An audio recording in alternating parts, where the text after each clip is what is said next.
abood dhooro wayno dhooro wuxuu ku hayaa sheekle farka dhuuq dhaaftay tan caadi ma aha buu waxay ku saabsantaa saaxiibka wada dhoore oo ka soo safray waqooyiga xaggaasi muqdisho loo socdaa marka dadkii baska la saarnaa oo safarka musaafiriinta kamid ahaa qaar kamid ah sheekaysanaya marka asigana wuxuu rabaa inuu sheekadiisa la sheekaysto waa sida caadiga ah mugti marka labaa sheekaysanaysa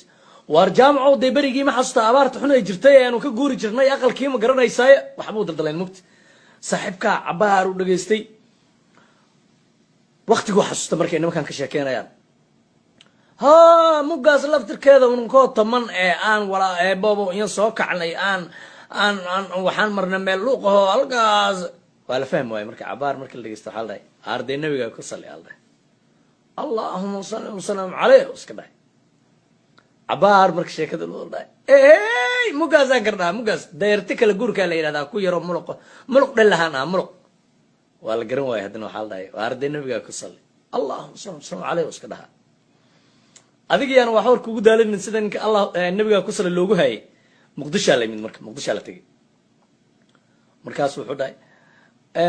eebahey waana keenee muga fataqna soo siiyahe fataq waa imaanee eebahey waana sama keenee cabaar baa la dhegeysta oo arday nabiga ku salli baa la yidhi saaxiibkaa oda dhowra xanaaq ku salli maayo xawiyaha nabiga kankaliga ku salli atinya hargeyso idinku aas ku sallihaynina yaa muklo